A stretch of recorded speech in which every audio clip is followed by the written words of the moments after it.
जेठानी का इंडियन दाल चावल, देवरानी का वेस्टर्न पास्ता पिज्जा। हे भगवान, सुबह से दाल और चावल साफ करते करते मेरी कमर टूट गई है। दूसरी छत से कौशल्या ये सब देखकर, हे राम बहू, इतने सारे दाल, इतने सारे चावल तू हर हफ्ते क्यों साफ करती है? कौशल्या जी, मेरा ससुराल कितना लंबा चौड़ा परिवार का है, वहीं सबको इंडियन खाना ही पसंद है, जिसके कारण मुझे हर हफ्ते ये दाल चावल साफ करना होता है। अरे तो कभी कभी हरी सब्जियां खरीद के हरी सब्जियां भी बना लिया करो। पर मेरे ससुराल वालों को दाल चावल चटनी पापड़ सलाद के सिवा कुछ नहीं पसंद, उन्हें इसी तरह का इंडियन खाना पसंद है। चलिए मैं चलती हूँ। अब पारुल छत से नीचे आती है, वहीं घर के अंदर कुछ लेबर सिर पर अनाज की बोरी लादे आ रहे होते हैं। अरे अरे, आप लोग कौन? अरे बहू, ये लोग गांव से आए हैं। हाँ बहू, ये गांव से चावल और दाल लेकर आए हैं। पर माँ जी, अभी तो मैंने इतने सारे चावल दाल साफ किए थे और अभी तो वो ठीक तरीके से खत्म भी नहीं हुए और आपने फिर से ये दाल चावल मंगा लिया। अरे तो क्या हो गया बहू, हमारे खुद की अनाज की खेती है गांव में, तो क्या इसे बर्बाद थोड़े ना होने देंगे। इसलिए थोड़ा सा अनाज बेचकर पैसे कमाते हैं और बाकी बचा अनाज शहर मंगवा लेते हैं। जी पापा जी। जाइए, आप लोग इस सभी अनाज को बावर्ची घर में रख दीजिए। अब लेबर चावल दाल का कट्टा उठाकर बावर्ची घर में रखकर वहां से चले जाते हैं। जिसके बाद रात के खाने में पारुल 3 तरह की दाल को धोकर उन्हें कुकर में बनाती है, दूसरी तरफ पतीले में चावल बनाती है और फिर सिलबट्टे पर चटनी पीसती है। फिर कढ़ाई में कई तरह के पापड़ छानती है और आधे घंटे में खाना बनाकर तैयार करके घर वालों को परोसती है। सभी लोग खाना खाना शुरू करते हैं। वाह भाभी, आज के दाल चावल तो आपने बहुत अच्छे बनाए हैं। हाँ, और ये चटनी भी अच्छी है। माँ जी, कई दिनों से कुछ हरी सब्जियों को खाने का मन कर रहा है तो बना लूं। बच्चे भी जिद कर रहे हैं कि ये दाल चावल नहीं खाएंगे। हाँ दादी, हमें दाल चावल अब नहीं खाना, हम बोर हो गए इसी खाकर। मुझे भी नहीं खाना। अरे बच्चों, ऐसे जिद नहीं करते, दाल चावल में बहुत प्रोटीन होता है और तुम लोग बच्चे हो, तुम्हारे लिए तो ये दाल चावल ही ठीक है। हाँ बच्चों, तुम्हारे पापा सही कह रहे हैं। और वैसे भी हम इंडियन का सबसे प्रसिद्ध खाना है दाल चावल चटनी पापड़, इसको तो हर कोई पसंद करता है। चलो खाओ फटाफट। मेरी सास तो एक नंबर की कंजूस है। चंद पैसे बचाने के चक्कर में घर वालों को जबरदस्ती इंडियन खाने के नाम पर रोज रोज ये दाल चावल खिलाती रहती हैं। इसी तरह अगले दिन पारुल चौखट पर दाल की साफ कर रही होती सूप में और अचानक मोहल्ले में सुरेश सब्जी वाला आता है। सब्जी ले लो, हरी भरी ताजा सब्जी ले लो, गोभी ले लो, भिंडी ले लो, प्याज ले लो, हरी मिर्च, ताजा सब्जी ले लो। क्या भाव दिया भैया? ये गोभी बड़ी ताजा ताजा लग रही है। जी, यह गोभी 50 रुपए किलो है, मंडी से अभी लेकर आया हूँ, ताजा ताजा खरीद लो, सस्ते भाव में दोबारा नहीं मिलेगा ऐसा हरा भरा सब्जी। अरे सुनती हो पारुल, तुम भी ले लो सब्जियाँ, देखो कितनी ताजी ताजी है और भाव भी अच्छा है। नहीं नहीं, मैं नहीं लूंगी ये सब्जी, मैं तो दाल चावल ही बनाऊंगी घर में। अरे तुम भी किससे कह रही हो सब्जी लेने को? इसके घर वाले सब्जियां नहीं खाते, 2 पैसा बचाने के चक्कर में 3 टाइम दाल चावल खाते, पता नहीं क्या करेंगे इतना पैसा बचाकर। तभी वहाँ पर पारुल की सास बिंदु आ धमकती है। तुम लोग क्या पट्टी पढ़ा रहे हो मेरी बहू को? जा बहू तू अंदर जा, इन लोगों का तो काम है दूसरों के घर के बर्तन झाँकने का। अब पारुल घर के अंदर आती है और दोपहर में खाने में मसूर अरहर की दाल, बासमती चावल, खीरे प्याज का सलाद, 2 से 3 तरह की चटनी पापड़ बनकर तैयार करती है और घर वालों को खिलाती है। भाभी, दाल चावल अच्छा बना है। मजा आ गया दाल चावल खाकर, हमारे इंडियन खाने का तो स्वाद ही अलग है। बहू, कल ना घर में दूसरी किस्म की दाल आएगी, भुट्टे की दाल। ये एक पहाड़ी दाल है, मैंने गांव से मंगवाया है, तो इसको अच्छे से कूट कर छत पर सुखा लेना। इसको ओखली में कूट कर भून कर ही बनाया जाता है। हे भगवान, कैसे फरमाइश कर रही है मेरी सास। ऐसा लग रहा है इन लोगों को तो दाल चावल बनाने वाली एक नौकरानी मिल गई है, तभी तो तरह तरह के दाल उठाकर यहाँ पर लाते रहते। ठीक है माँ जी, आप मंगवा लीजिए, मैं ओखली में कूट कर उसे भी बना दूंगी। पारुल इतना कहती है कि तभी दरवाजे से पारुल की दोनों बेटी कीर्ति और स्वीटी स्कूल से आती हैं। उनके चेहरे पर एक अजीब सी निराशा होती है। मम्मी, आपने मेरे टिफिन में दाल चावल क्यों दिया था? आप रोज रोज दाल चावल चटनी देती हो। हाँ मम्मी, आपके दाल चावल के चक्कर में पता है स्कूल में सभी लोग हमें चावल चावल कहकर पुकारते हैं और कहते हैं कि हम बिहारी हैं इसीलिए इतने दाल चावल खाते हैं। हाँ दैया, कैसे स्कूल के बच्चे हैं, मेरे पोता पोती को चिढ़ा रहे हैं। अरे कीड़े पड़े उनके मुंह में। बेटा, दाल चावल बहुत अच्छी चीज है, वो लोग तो पागल हैं इसीलिए तुम्हें चावल चावल और बिहारी कहकर चिढ़ाते हैं। उनकी बातें मत सुनो। गुस्सा तो इतना आ रहा है ना, इनके चक्कर में मेरे बच्चों को पता नहीं क्या क्या सुनना पड़ रहा है। माँ जी, बच्चों की टिफिन में तो कोई दूसरा खाना बनाकर डाल ही सकती हूँ ना। सुबह सुबह तो वैसे भी दाल चावल देना ठीक नहीं है, क्योंकि उसमें कैलोरीज, फैट और शुगर की मात्रा ज्यादा होती है। अरे बहू, हमारे आगे अंग्रेजी मत झाड़, घर में बनेगा तो इंडियन दाल चावल ही। इसी तरह अगले दिन गांव से बिंदु पहाड़ी भट्ट की दाल मंगाती है। बहू ये लो, काली काली भट्ट की दाल आ गई है। इसको छत पर ले जाकर अच्छे से कूट ले ओखली में और फिर इसे कढ़ाई में भूनकर बनाना, बहुत स्वादिष्ट बनेगा। और इसमें घी का तड़का जरूर लगाना। मेरे मुंह में तो बहुत पानी आ रहा है। भाभी आप जल्दी जल्दी इस भट्ट की दाल के साथ गर्मा गर्म चावल बना दो। अपनी ननद की बात सुनकर तो मन कर रहा है इस दाल को अपनी ननद के मुंह में ही कूट दूं। हाँ, नहीं तो करना धरना कुछ नहीं है, बस भर भर कर ठूसना दाल चावल। एक काम करिए ना ननद जी, आप मेरी मदद करवा दीजिए, आप दोनों भी तो खाली बैठी हैं। नहीं भाभी, ओखली चलाना हमें नहीं आता, ये सब आप ही करिए। अब पारुल छत पर आकर ओखली के अंदर भट्ट की दाल कूटने लगती है। तभी पड़ोस की सुमित्रा अपनी छत से, अरे अरे पारुल, आज तुम्हारी सास ने कौन सा दाल पकड़ा दिया तुम्हें कूटने को? अरे कभी तो कुछ और बना लिया करो। क्या करूं सुमित्रा दीदी, खुशी से थोड़ी ना कर रही हूँ, जबरदस्ती करना पड़ रहा है। मेरे घर वालों को इंडियन खाना खाना बहुत पसंद है, और पसंद क्या है मैं बहुत अच्छे से जानती हूँ। ये लोग पैसे बचाने के चक्कर में ऐसा कर रहे हैं। अब तो इंतजार बस अपनी देवरानी का है, वहीं आएंगी तो इनकी अकल ठिकाने लगाएंगी। कह तो तुम ठीक रही हो, एक तो टेढ़ी लड़की इस घर में आनी जरूरी है, क्योंकि सीधी उंगली से तो घी नहीं निकल रहा है। अब चलो मैं चलती हूँ। अब दाल को ओखली में कूट कर पारुल दाल लेकर रसोई में आती है और फिर उसे कढ़ाई में भूनकर पानी डालकर अच्छे से जीरा, सरसों, सूखी हरी मिर्च, लहसुन का मोटा मोटा क्रश करके दाल में तड़का लगाती है और चावल बनाती है। और दाल चावल के साथ धनिया मिर्ची की चटनी सबको सर्व करती है। अरे वाह, आज की दाल में तो कुछ अलग ही स्वाद है। हाँ, बहू से मेहनत करवाया है तो अच्छा ही बनेगा। पहाड़ी दाल बनाया है आज बहू ने। आओ बहू, तुम भी खाओ। तुम ही खाओ बूढ़ी दादी सास ये सब, मुझे तो हरी हरी सब्जियां खाने का मन कर रहा है। नहीं, मेरा अभी मन नहीं है खाने का, आप लोग खाइए। ऐसे ही कुछ हफ्ते गुजरते हैं और अब पारुल परेशान रहने लगती है। तभी एक रात पारुल अपने पति से, विनोद जी, मेरे हाथों में छाले पड़ने शुरू हो गए हैं और साथ ही हथेली पर कई जगह पर गांठ बन गई है ओखली में दाल कूटते कूटते, चावल साफ करते करते, और इतने भारी भारी दाल को छत पर धोकर सुखाते सुखाते कमर टूटती है वो अलग। सॉरी पारुल, पर मैं इसमें तुम्हारी कोई मदद नहीं कर सकता। तुम जानती हो कि घर में सबको इंडियन खाने में दाल चावल पसंद है, और फिर हमारी अनाज की खेती भी है और हर हफ्ते हमारे घर में अनाज आता है, तो हम उसे वेस्ट भी तो नहीं कर सकते हैं ना। विनोद जी, मैं आपको वेस्ट करने को कहाँ कह रही हूँ। घर वालों के साथ मैं भी अपना मन मारकर रोज दाल चावल खाती हूँ, पर बस अब मैं थक गई हूँ दाल चावल खाते खाते और उसे बनाते बनाते। वहीं दूसरी तरफ दरवाजे पर खड़ी बिंदु और कुंती ये सारी बातें सुन लेती हैं। माँ जी, शायद अब हमें अपने छोटे बेटे की शादी भी कर देनी चाहिए। बड़ी बहू इतने लंबे चौड़े परिवार को अकेले संभालते संभालते थक गई है। हाँ बहू, तू ठीक कह रही है। अब कुछ ही हफ्तों में बिंदु एक पंडित से सुंदर लड़की का रिश्ता लेकर अपने छोटे बेटे की शादी पूरे विधि विधान के साथ करवा देती है। आओ बहू रानी, घर के अंदर आओ। देवरानी जी, आप आराम कर लीजिए। पिंकी, शिखा, जाओ भाभी को उनके कमरे में छोड़ दो। पिंकी और शिखा अपनी भाभी को कमरे तक लेकर आती हैं, जिसके बाद खुशी आराम करती है। अगले दिन सुबह नहा धोकर खुशी रसोई में आती है और रसोई में रखे सभी डिब्बों को खोल खोल कर देखने लगती है। अरे, सभी डिब्बों में दालें रखी हुई और चावल। फ्रिज में देखती हूँ कहीं वहाँ कुछ हो। खुशी फ्रिज खोलती है तो फ्रिज में दूध के सिवा और कुछ नहीं होता। लगता है मेरे ससुराल वाले मार्केट नहीं गए कई सालों से, तभी तो पूरी अलमारी और पूरा फ्रिज खाली पड़ा हुआ है। एक काम करती हूँ, मुझे तो वेस्टर्न पास्ता पिज्जा खाना बहुत पसंद है, इसकी सामग्री ऑनलाइन मंगा लेती हूँ।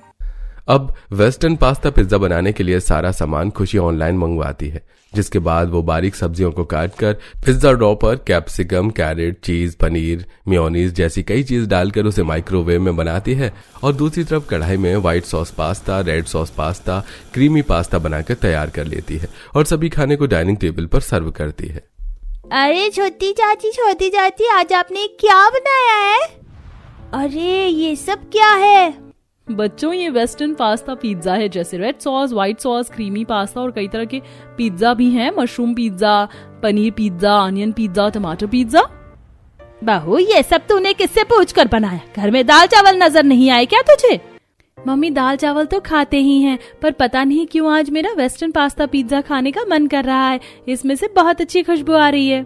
खुशबू तो आएगी ही नंद जी। ये वेस्टर्न पास्ता पिज्जा जो है बहुत मेहनत से बनाया है मैंने, और मुझे अपना ये वेस्टर्न पास्ता पिज्जा बहुत पसंद है।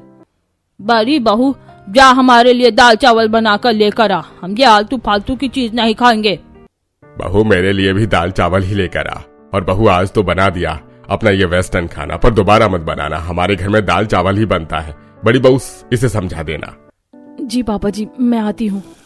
अब पारुल रसोई में दाल धोती है और फिर पतीले में चावल चढ़ाती है और दाल फ्राई चावल बनाकर अपने ससुर को, दादी सास को और अपनी सास को खिलाती है। कितने अजीब है आप लोग, मेरा इतना एक्सपेंसिव वेस्टर्न पास्ता पिज्जा छोड़कर ये बोरिंग दाल चावल खा रहे हैं। इतना कहकर सबके सामने ही खुशी बैठकर फटाफट अपना वेस्टर्न पास्ता पिज्जा खाने लगती है। अब सभी के खाना खाने के बाद दोनों देवरानी जेठानी मिलकर रसोई में बर्तन धो रही होती हैं। वैसे देवरानी जी, आपने मुझे कुछ पूछा नहीं और बिना पूछे ही वेस्टर्न पास्ता पिज्जा बना दिया अपनी पहली रसोई में। वैसे सच कहूँ तो हमारे ससुराल में सिर्फ दाल चावल बनता है, क्योंकि गांव में हमारी अनाज की खेती है ना, इसलिए। जेठानी जी, आप खाइए अपना ये इंडियन दाल चावल, मैं नहीं खा पाऊंगी, क्योंकि मुझे तो अपना वेस्टर्न पास्ता पिज्जा ही खाना और बनाना पसंद है। इसके सिवा मुझे कुछ और बनाना नहीं आता। चलिए बर्तन धुल गए, अब मैं स्लैब साफ करके आराम करने जा रही हूँ। अब स्लैब साफ करके खुशी अपने कमरे में आराम करने चली जाती है और फिर टीवी पर कुकिंग वीडियो देखने लगती है। अरे, इन्होंने तो बहुत अच्छे स्टाइल में ये वेस्टर्न पास्ता पिज्जा बनाया। आज मैं भी इन्हीं के तरीके से ट्राई करूंगी अपना वेस्टर्न पास्ता पिज्जा। अब रात के खाने में खुशी माइक्रोवेव में अपना पिज्जा डो डालती है। दूसरी तरफ कढ़ाई में उसका पास्ता पक रहा होता है। तभी पीछे से जेठानी आती है। देवरानी जी, आपने फिर से वेस्टर्न पास्ता पिज्जा बना दिया। मैंने आपसे कहा था ना कि सब दाल चावल खाएंगे।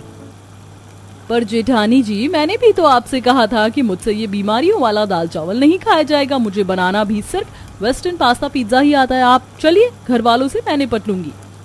अब खाने के टेबल पे एक बार फिर वेस्टर्न पिज्जा पास्ता देखकर घर वाले भड़कते हुए, छोटी बहू तुम्हें समझ नहीं आ रहा है क्या? हमारी उम्र हो गई है, अब इस उम्र में हम ये सब खाएंगे। बड़ी बहू, तूने अपनी देवरानी को समझाया नहीं कि हमारे घर में इंडियन खाना बनता है और इसकी जेठानी भी यहाँ इंडियन खाना ही खाती है। माँ जी, मैंने तो रुकिए जेठानी जी, मम्मी जी, जेठानी जी ने मुझे सब समझाया था, पर असलियत ये है कि मुझसे ये बीमारियों वाला दाल चावल खाना नहीं खाया जाएगा, ना ही बनाया जाएगा। मैं वेस्टर्न खाना खाती हूँ और वेस्टर्न खाना बनाना ही जानती हूँ। मैं ये 2 कौड़ी के दाल चावल में अपना समय नहीं बर्बाद करूंगी रसोई में। ये कैसे बात कर रही हो तुम माँ से? खुशी, हाँ, इंडियन कपड़े पहनती हो, इंडिया में रहती हो, लेकिन फिर भी तुम्हें वेस्टर्न खाना पसंद है। हाँ, मैं इंडिया की हूँ, पहनती इंडियन कपड़े हूँ, पर फूड मुझे वेस्टर्न ही पसंद है।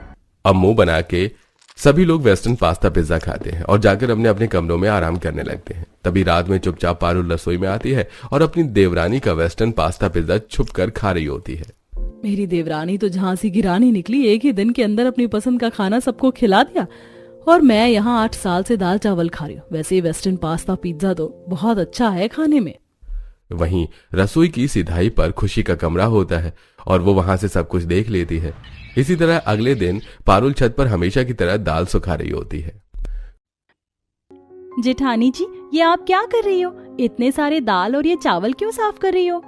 क्योंकि तेरी जेठानी इंडियन दाल चावल खाती है, तेरी तरह वेस्टर्न पास्ता पिज्जा नहीं। अब चल अपनी जेठानी की मदद करवा दे।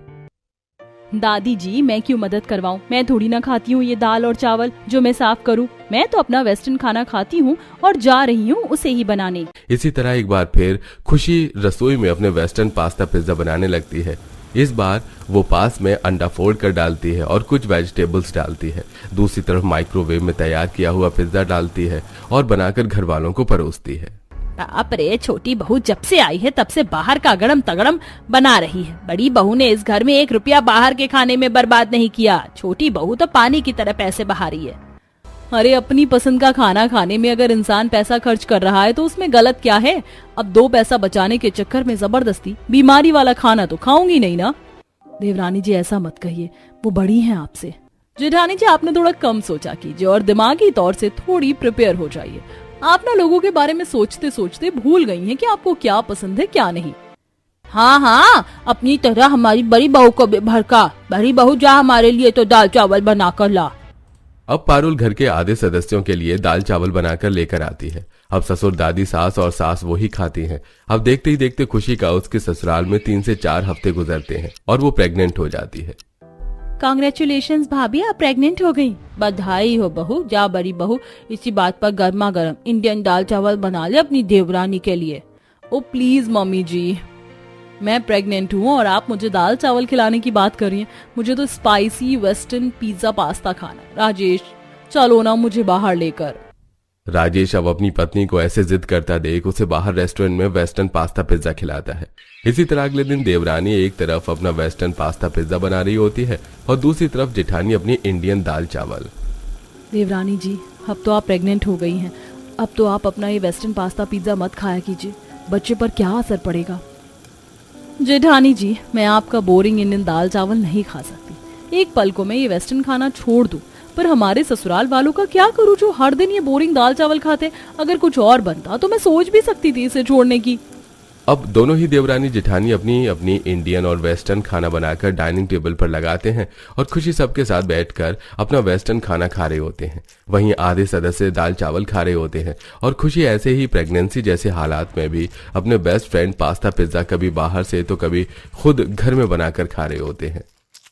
और एक दिन अचानक उसकी तबीयत बहुत खराब हो जाती है। डॉक्टर भी आते हैं। ये बेहोश हो गई हैं, शायद घबराहट की वजह से, और शरीर के हालात देखकर लग रहा है कि इनका कोलेस्ट्रॉल बहुत ज्यादा बढ़ गया है। क्या ये बाहर का खाना खाती हैं? जी उसके सिवा तो कुछ खाती ही नहीं है। घर में तो अच्छा खासा दाल चावल बनता है। दाल चावल से कुछ नहीं होता मैम, आप इन्हें कुछ हरी सब्जियां भी खिलाइए, शरीर में प्रोटीन की कमी है। डॉक्टर के जाने के बाद माँ जी, मेरा बच्चा भी सी सेक्शन से हुआ था क्योंकि शरीर में प्रोटीन की मात्रा ठीक तरीके से नहीं गई थी। अब देवरानी जी के साथ भी वही हो रहा है। मैं मानती हूँ देवरानी जी बाहर का खाना खाती हैं, वेस्टर्न खाना, पर आप अगर उन्हें कुछ और बनाकर खाने को देंगी तो वो ये चीज नहीं खाएंगी। उन्होंने मुझसे कहा था। कोई जरूरत नहीं है, जब तुझे हमने इस घर में इंडियन खाने के सिवा कुछ और नहीं खाने दिया तो तेरी देवरानी को कैसे दे देंगे। वो खाएगी तो इसी घर में सिर्फ दाल चावल और कुछ नहीं। अब अगले ही दिन बड़े प्यार से दाल चावल बनाकर पारुल अपनी देवरानी के कमरे में लाती है। देवरानी जी, ये देखिए, मैं आपके लिए दाल चावल लेकर आई हूँ, इसे खा लीजिए। आप अंदर से बहुत कमजोर हो रही हैं, आंखें भी पीली पड़ रही हैं, ऐसा ना हो बच्चे को पीलिया हो जाए। जितनी चिंता आपको इस घर में है मेरी, उतनी चिंता किसी और को क्यों नहीं हो रही है। आखिर पल तो उनका ही वारिस रहा है ना मेरे पेट में। रहने दीजिए, अगर इनकी जिद है ना दाल चावल खाने की तो मेरा भी वेस्टर्न खाना ही खाऊंगी मैं। देवरानी जी, हमारे ससुराल वाले ऐसे ही कंजूस मक्खी चूस है, इसके चक्कर में आप अपने और अपने बच्चे की सेहत खराब मत कीजिए। पारुल समझाती है लेकिन उसकी देवरानी नहीं समझती और वो दाल चावल को नहीं खाती है और लगातार वेस्टर्न पास्ता पिज्जा खाने की वजह से उसकी तबीयत और ज्यादा खराब हो जाती है और उसे इमीडिएटली डॉक्टर के पास ले जाया जाता है और उसका अल्ट्रासाउंड होता है। आपकी वाइफ को फैटी लिवर की शिकायत हुई है और फैटी लिवर होने के कारण बच्चा यूट्रस में ऑक्सीजन ठीक तरीके से नहीं ले पा रहा है, उसकी ब्रीदिंग कम हो रही है, इन्हें हमें आईसीयू में रखना होगा। खुशी, तुम ठीक तो हो? तुम क्या हो गया तुम्हें खुशी? किस मुंह से पूछ रहे हैं देवर जी आप अपनी पत्नी से ये चीज? इस घर के मर्दों ने तो हाथों में चूड़ियां पहन रखी हैं, तभी तो अपनी पत्नी के लिए कुछ नहीं बोल पाते अपनी माँ के आगे। ये सब कुछ उन्हें ठीक तरीके से खाना ना मिलने की वजह से हुआ है और यही सब कुछ मेरे साथ भी हुआ था। तभी होश में आती खुशी। जेठानी जी ठीक कह रही हैं, मैं क्रोध में आकर अपना वेस्टर्न खाना खा रही थी ताकि किसी को तो फर्क पड़े, पर इस घर में फर्क सिर्फ जेठानी जी को पड़ रहा था। अब तो मैं चाहती हूँ कि भगवान मेरे पेट में पल रहा बच्चा मर ही जाए। नहीं बहू, हमें माफ कर दे, हमसे गलती हो गई, पर ऐसे अपशगुन बातें अपने मुंह से मत निकाल। तेरे पेट में मेरा वारिस पल रहा है। बड़ी बहू, हमने तेरे साथ जो जाती की वही तेरी देवरानी के साथ भी कर रहे थे। हम लोग तुम दोनों के गुनहगार हैं, हमें माफ कर दो। हम चंद पैसों के लालच में जबरदस्ती घर में दाल चावल बनवाते थे, पर बस अब और नहीं, हमसे गलती हो गई, हमें माफ कर दो। मुझे भी माफ कर दो खुशी।